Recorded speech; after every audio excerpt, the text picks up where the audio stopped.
Olá, pessoal! Então, olha só, com essa aula de hoje, a gente vai encerrar o capítulo C3 da nossa apostila, ok?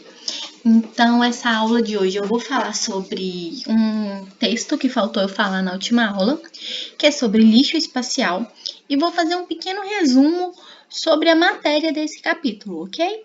Para que se tiver ficado alguma dúvida, qualquer coisa, a gente possa sanar essas dúvidas aqui na aula de hoje, já que a gente está encerrando esse capítulo, ok? Então, olha só. Primeiro, vamos falar sobre o lixo espacial. O que é esse lixo espacial, gente? Hoje, existem mais de 20 mil objetos que foram produzidos pelo homem e que foram colocados em órbita nos últimos 30 anos.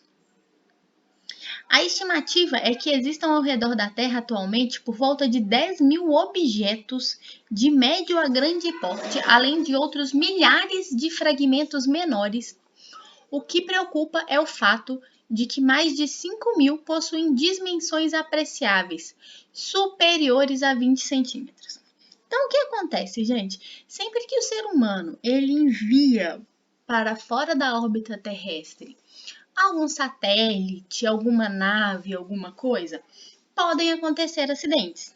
Igual já aconteceram inúmeros acidentes, ok? E mesmo que não ocorram acidentes, partes da nave são feitas para se soltar da nave quando essa nave entra em órbita.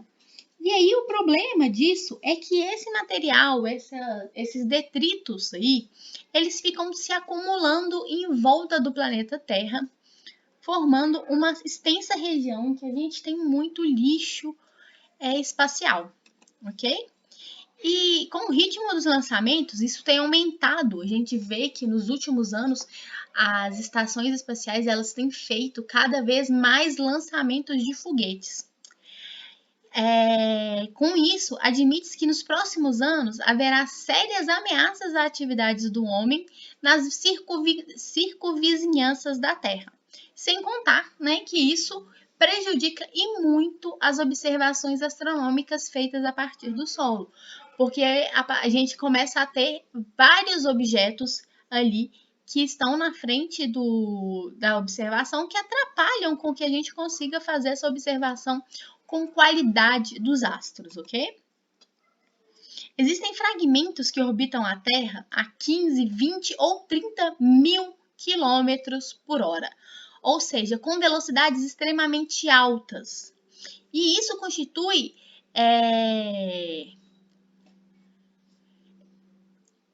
características para esses projetos que pode provocar sérias colisões com naves, sondas e satélites tripulados, sem contar as estações espaciais que estão sendo projetadas e construídas, como, por exemplo, a Estação Espacial Internacional. Então, já existe o que acontece, gente? Quanto maior é a velocidade de um corpo, maior é a energia cinética adquirida por esse corpo, certo? A gente estudou sobre energia cinética no passado, que é a energia de movimento. Isso significa que, mesmo que esses objetos sejam pequenos, com uma velocidade tão grande dessa, a energia que ele possui é muito alta. O que faz com que, se houver uma colisão com uma nave ou com um satélite, isso vai causar estragos extremamente grandes, extremamente graves nesses projéteis, ok?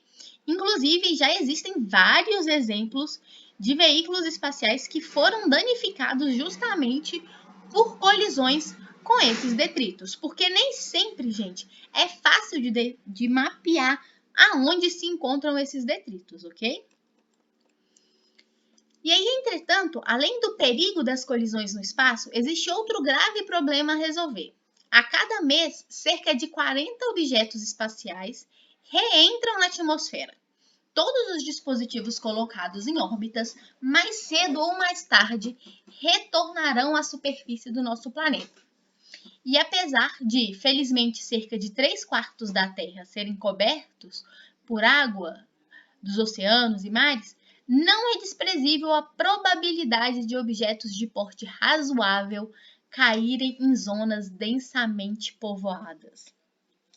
E aí o que acontece, gente, é que cedo ou tarde a força de atração gravitacional e esse movimento ali dos detritos em torno da Terra não vai mais ser suficiente para que esses detritos eles fiquem em órbita. Então, eventualmente, esses detritos acabam entrando na atmosfera terrestre.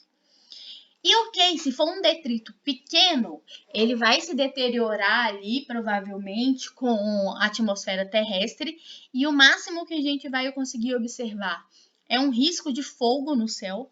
Porém, se esse objeto ele tiver um tamanho um pouco maior, esse objeto pode sim chegar a atingir a Terra, ok? A superfície terrestre. E se isso acontece em uma região de uma cidade, o estrago que isso vai causar é enorme, porque esses objetos vão cair na Terra com uma velocidade muito grande, ok? Então, isso é um problema muito grave que precisa ser resolvido e se tem pensado em várias formas de se resolver, mas nenhuma que seja viável por enquanto, ok? E aí, então é por isso que a NASA, a Agência Nacional Norte-Americana e organizações de outros países estão atentas e eles tentam monitorar o céu em busca desses fragmentos cadentes. E, paralelamente a isso, a ONU busca meios para controlar os novos lançamentos e minimizar no futuro os prejuízos decorrentes dessa verdadeira poluição espacial na órbita em torno da Terra. Então, gente, como eu disse, a NASA ela tenta monitorar todos esses fragmentos, mas é muito difícil você monitorar fragmentos tão pequenos que estão espalhados por uma região tão grande e tão longe da Terra, certo? Então, muitos desses fragmentos acabam se passando despercebidos ali, apesar desse monitoramento, ok? E aí fica aquela coisa, né? O ser humano não satisfeito em poluir apenas a superfície do planeta Terra, ele também está poluindo a região em torno do nosso planeta, né? Então, o ser humano precisa cada vez mais tomar cuidado com as marcas que a gente tem deixado aí no nosso planeta, certo? E aí, olha só, coloquei essa imagem tá lá na apostila de vocês, ok? No finalzinho desse capítulo que a gente está estudando agora, tem essa imagem aí, tá? Então, ela está lá na página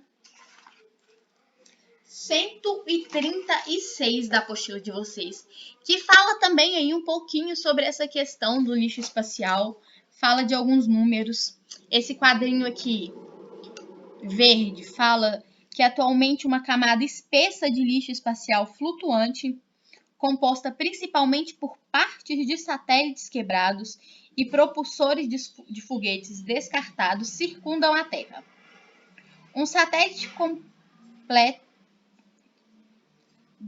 dá de 2 a 3 voltas por dia ao redor do nosso planeta. E por pouco não são atingidos por uma tempestade de detritos espaciais. E aí, depois vocês dão uma olhada, tem várias informações realmente importantes aí, né? Sobre tamanho desses obstáculos, ok? Fala um pouquinho aí sobre essas colisões que já aconteceram aqui nessa parte. Então, fala aqui, ó, do primeiro maior impacto que ocorreu em 10 de fevereiro de 2009, em que uma colisão a 26 mil quilômetros por hora do satélite de uma empresa privada e uma nave espacial militar russa deixou a órbita do espaço cerca de 2.000 pedaços de detritos, ok? E aí depois vocês dão uma olhada, tem umas informações muito interessantes aí sobre o tamanho desses detritos, velocidade, quantidade, ok? Então, assim, é uma informação bem interessante, ok? E aí agora a gente vai passar para fazer um resumo rapidinho aí do movimento circular e da lei de gravitação universal, ok? Então, gente, para começar, vamos relembrar o que é um movimento circular. Um corpo, ele vai sempre executar um movimento circular quando a sua trajetória é uma circunferência ou um arco de circunferência. Ou seja, quando o corpo realiza uma circunferência ou parte desse movimento da circunferência ali, ok? E aí a gente tem uma separação entre eles aí, que são as grandezas lineares e as grandezas angulares, ok? Então, olha só, a gente vai falar de medidas lineares, são aquelas que, quando consideramos uma volta completa, variam com a distância que o objeto se encontra do centro da circunferência. Então, olha só, se a gente tem essa circunferência aqui, uma pessoa que vai percorrer a circunferência A, ela vai andar uma distância muito maior do que uma pessoa que andar aqui por uma circunferência B ou por uma circunferência C, ok? E além desse tamanho da circunferência, a gente também tem o que a gente chama de velocidade linear, né? Que é a velocidade mesmo ali que a gente já está acostumado a trabalhar com que o meu corpo vai andar por esse caminho que ele está percorrendo ali, ok? E aí, outra grandeza que a gente tem são as grandezas que a gente chama de grandezas angulares, que são aquelas que consideramos, quando a gente considera uma volta, elas não variam. Por exemplo, se eu fizer uma volta completa, não importa se eu estou ali fazendo essa volta na posição do meu círculo A ou do meu círculo B, qualquer que seja, eu vou sempre percorrer 360 graus, ok? A minha circunferência, para me fazer uma circunferência completa, não importa a que distância eu esteja do centro dessa circunferência, isso vai sempre representar para mim 360 graus, ou seja, 2π em radianos, já que a gente tem aí essa equivalência que eu já falei com vocês em aulas anteriores, ok?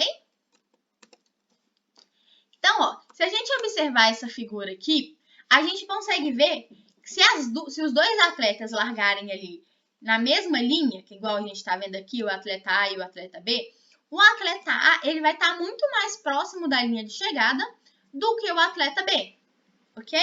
E aí a gente observa também que as duas irão descrever o mesmo ângulo central. Igual eu falei, a distância que eles vão andar para o A, para o B, é muito maior do que para o A. Porém, o ângulo que eles vão percorrer é o mesmo, ok? E aí, a gente tem a formulazinha aqui para calcular comprimento de circunferência. O comprimento da minha circunferência vai ser dado por essa formulazinha aqui, que a gente já viu lá da matemática, ok? Agora, em relação às medidas lineares e angulares, elas podem ser obtidas com auxílio de geometria. A gente usa muito geometria nessa parte, ok? E aí, olha só, a gente vai ter o seguinte, que esse, né, que está me falando sobre esse arco que está sendo descrito aqui, ó. Meu corpo está saindo desse ponto e chegando até esse ponto aqui. Então, esse arco que ele vai percorrer vai ser igual a φ, que é esse ângulo central que ele percorreu aqui, por exemplo, sei lá, 30 graus, ou passando para radiano, vezes o raio da minha circunferência, ok? Então, a gente consegue fazer essa relação entre as minhas grandezas angulares e lineares. Apesar de elas serem diferentes, eu posso relacionar essas duas grandezas, ok? Agora a gente vai relembrar e falar um pouquinho sobre período e frequência do movimento de um corpo. Então, olha só.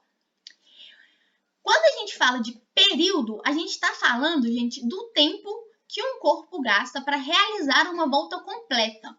Então, vamos pensar que eu estou realizando um movimento circular aqui. Ok? Se eu sair desse ponto e voltar para esse mesmo ponto, eu vou gastar um determinado tempo. E esse tempo é o que eu vou chamar de período, certo? E ele vai ser dado, lógico, em segundos. E aí, por exemplo, se eu gasto 10 segundos para completar uma volta completa, isso significa que o meu período vai ser de 10 segundos, ok? Então, ó, o conceito de período ele é utilizado para qualquer movimento que se repete, como um pêndulo de relógio, por exemplo, que fica lá fazendo aquele movimento de vai e volta eternamente, ok? Já a frequência, gente, está me falando sobre o número de voltas que eu vou efetuar em uma determinada unidade de tempo. Então, olha só, vamos pensar aqui na minha mesma circunferência. ok?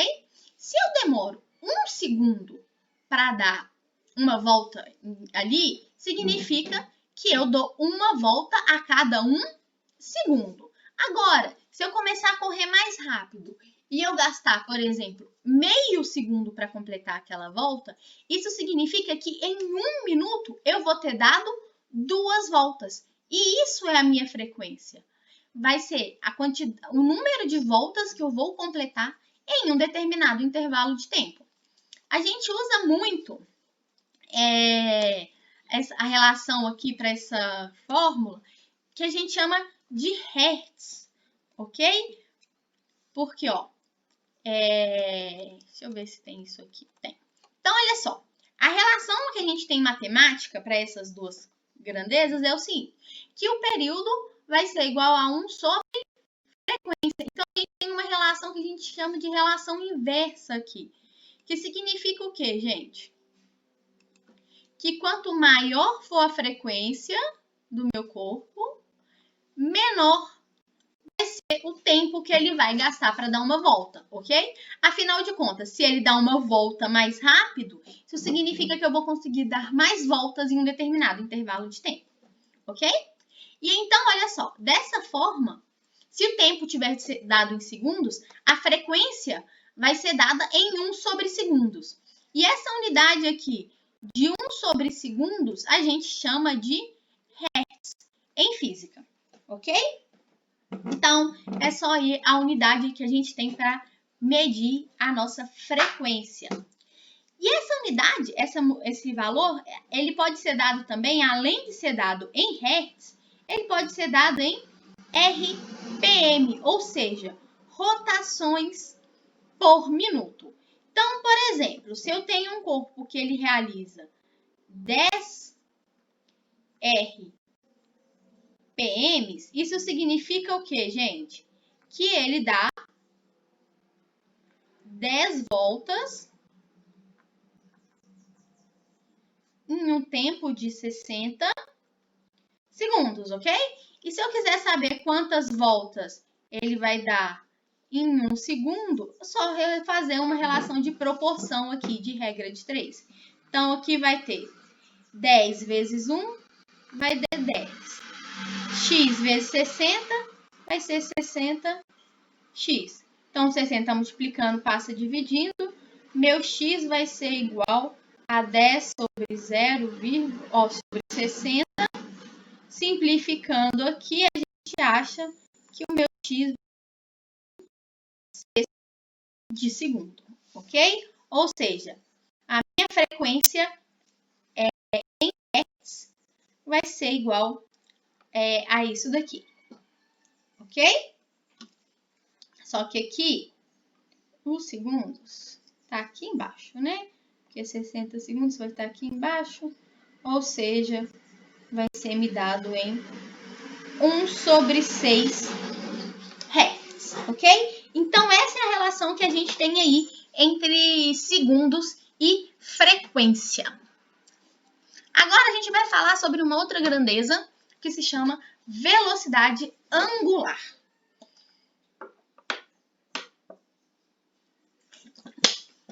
Então, olha só. Como a gente viu, a gente consegue descrever um movimento circular de acordo com o ângulo que ele percorre, ok? Então, ó, em um movimento circular, à medida que um objeto efetua sua trajetória, ele também descreve um ângulo em relação ao centro da curvatura. Nesse sentido, é possível medir a rapidez desse movimento a partir desse ângulo. E aí a gente vai ter que ômega, que é o que a gente chama aqui de velocidade angular, é o meu ômega, vai ser igual a φ. Esse φ é uma letra grega que vai representar quantos graus eu andei aqui dentro, dividido por ΔT, ou seja, dividido pelo tempo que eu gastei para completar essa volta, ok? E aí, então, ó, aqui tem a descrição direitinho de cada uma dessas coisas. Então, na unidade do sistema internacional, a gente vai ter aí a minha unidade de velocidade angular como sendo radianos por segundo, ok? E aí, gente, olha só. Se a gente for considerar aqui uma volta completa para esse movimento, a gente vai ter que a minha velocidade angular vai ser igual. Uma volta completa são 360 graus, que passando para radianos representa 2π, ok? E o tempo que ele demora para dar uma volta completa, aqui nesse caso, é o meu período. Então, eu posso calcular a velocidade angular como sendo dessa forma aqui também, ok?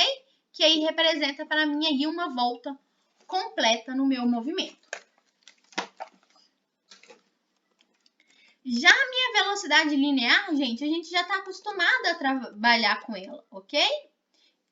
Então, ó, a velocidade vai ser distância dividido pelo tempo. Nesse caso aqui, a distância que eu estou percorrendo, gente, é o comprimento da minha circunferência. Então, a minha velocidade linear vai ser a distância que eu estou percorrendo, ou seja, 2π vezes r, que me dá o comprimento dessa circunferência, dividido pelo tempo que está se movimentando. Então, nesse caso, usando isso daqui, eu consigo calcular, por exemplo, qual que é a velocidade dessa correia que está ligando as duas esferas, ok? Isso é a minha velocidade linear do meu movimento, ok? Vamos relembrar agora aqui também o que é a minha força centrípeta, ok? Resultante centrípeta. Então, ó, quando um objeto qualquer ele executa um movimento circular uniforme, o módulo da sua velocidade ele é constante. E essa grandeza ele sofre alteração na sua direção e no sentido. Então, apesar de o módulo, o valor da minha velocidade ser constante, ela sofre alteração de direção e de sentido, ok? Então, igual a gente está vendo aqui nessa figura, olha só. A minha bolinha, ela está girando aqui, sempre com uma velocidade linear constante, que a gente está vendo V aqui, vai ser constante. Porém, olha só, nesse ponto ela tem essa direção e esse sentido. Nesse outro ponto, ela já tem uma direção e um sentido totalmente diferente. Então, se eu tenho uma alteração na direção e no sentido da minha velocidade, eu preciso obrigatoriamente ter uma força atuando nesse corpo, ok? E aí, nesse caso, gente, essa força que é responsável por alterar a direção e o sentido do meu corpo é o que a gente chama de força centrípeta, ok?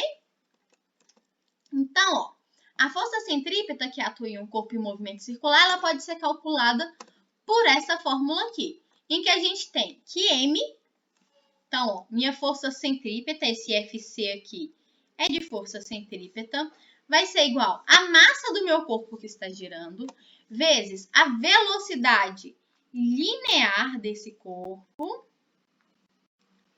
ok? Dividido pelo raio da trajetória em que esse corpo está descrevendo.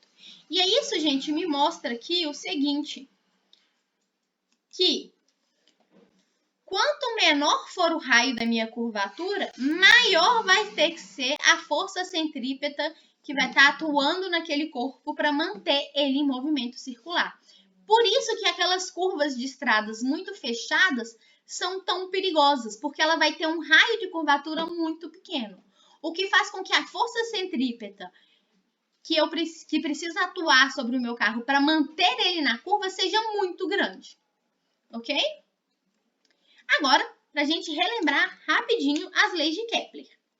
A primeira lei de Kepler, gente, é a lei das órbitas, que me fala que cada planeta gira em torno do Sol em uma órbita elíptica em que o Sol está ocupando um dos focos dessa órbita.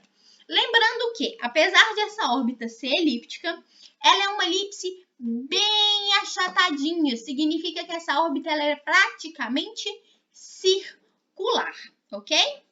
Mas ela ser uma elipse traz para a gente algumas características. A gente tem aqui dois pontos principais, que é o que a gente chama de periélio. Então, ó, periélio vem de perto. Então, o periélio é o ponto mais próximo do meu Sol, enquanto o afélio de afastado é o ponto que se encontra mais longe do meu Sol, ok? A segunda lei de Kepler, que é a lei das áreas, me fala que um segmento que liga o Sol ao planeta o meu raio orbital varre áreas iguais em tempos iguais. Isso aqui que ele está me falando, ó. Se eu pegar aqui, ó, se meu ΔT ΔT1 foi igual a ΔT2, então significa que, ó, essa linha, para sair de 1 e chegar até 2, gastou um ΔT2. Essa linha, para sair do 3 e chegar ao 4, gastou um tempo ΔT1. Então, vamos supor aqui, por exemplo, sei lá, um mês, ok? O que acontece, gente, é que essa área aqui, ó, formada por esses dois triângulos, que não são bem triângulos, né, já que eles têm as pontas arredondadas aí por essas duas figuras, essas áreas são iguais, ok? E para que isso aconteça, o que acontece é que essa distância percorrida aqui, ela vai ser menor do que a distância percorrida do outro lado, ok? Ou seja, nesse ponto aqui, mais próximo do meu Sol, a minha velocidade do planeta precisa ser maior do que lá no meu afélio, ok? E aí, ó, como consequência, a gente tem isso daqui, que o módulo da velocidade do planeta diminui quando ele passa pelo afélio, posição de afastamento máximo. Então, nesse ponto aqui, eu tenho o que a gente chama de velocidade mínima. E à medida que esse planeta ele se aproxima do Sol, a velocidade dele vai aumentando até chegar aqui no periélio, onde ele tem velocidade máxima. Ok? E a terceira lei de Kepler, que é a lei dos períodos, que é a lei que fala sobre contas pra gente, mas a gente resolveu vários exercícios sobre isso na nossa live. Então, a terceira lei de Kepler me fala o seguinte, que o quadrado do tempo gasto pelo planeta para percorrer a sua órbita em torno do Sol é proporcional ao cubo do raio orbital médio desse planeta, ok? Que é essa formulazinha que a gente viu aqui, ó. Para qualquer planeta em torno do nosso Sol ou em torno de qualquer outro astro, a gente vai ter essa relação de que o período ao quadrado, ou seja, o tempo que ele gasta para completar essa volta ao quadrado, dividido pelo raio médio desse corpo, ali vai ser sempre um valor constante, ok? E para o nosso sistema solar, esse valor constante vai ser um valor de K de aproximadamente 1 aqui, ok? E aí, lembrando uma outra coisa importante, que é sobre essa unidade aqui, que é a minha unidade astronômica, que me fala sobre a distância média da Terra até o Sol. Então, quando a gente fala aí de uma unidade astronômica, eu estou me referindo a esse raio médio que a gente tem aí da Terra em torno do Sol, ok?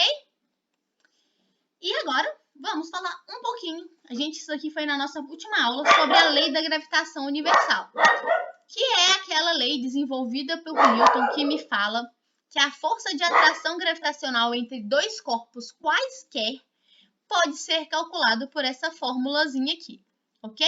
Em que meu Fg é a força de atração gravitacional entre os corpos, Mzão e Mzinho são as massas desses corpos, R, a distância que os separa, e o G é a minha constante de proporcionalidade de gravitação universal, que para o sistema internacional tem esse valor aí. E, gente, o que é importante aqui é que como essa força, essa constante é muito pequena, para que eu tenha uma força de atração considerável entre dois corpos, eles precisam, ou pelo menos um deles precisa ter uma massa muito grande, que é o caso, por exemplo, dos astros que a gente tem no sistema solar, ok? O que faz com que os astros se movimentem em torno do Sol e que as luas, os satélites, né, se movimentem em torno dos planetas é justamente essa força de atração gravitacional que a gente tem entre os corpos. E como eles têm massas consideráveis, essa força de atração gravitacional entre eles também vai ter um valor considerável. Ok?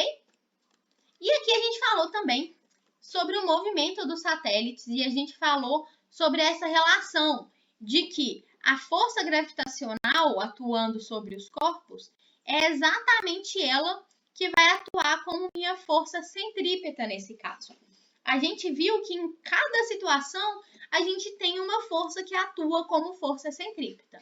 Por exemplo, para que um carro consiga fazer uma curva, a força que vai ser responsável por atuar como força centrípeta ali é justamente a força de atrito que a gente tem entre os pneus do meu carro e o chão, ok?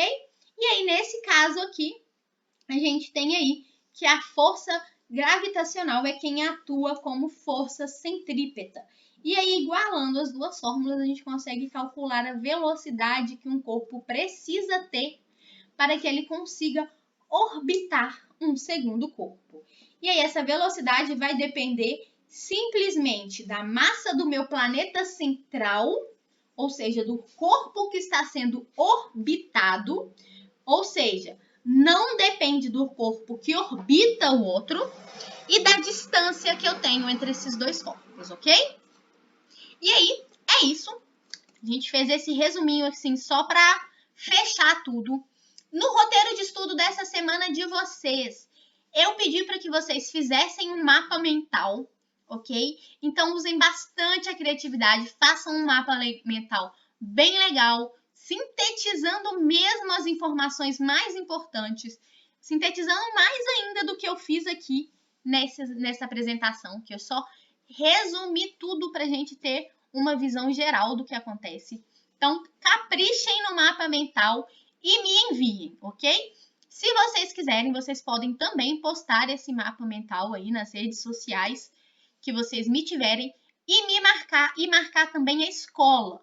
Mas caso vocês não queiram fazer isso, não tem o menor problema, vocês podem somente me enviar por e-mail, naquele e-mail da escola que está lá no roteiro de estudos, tá bom?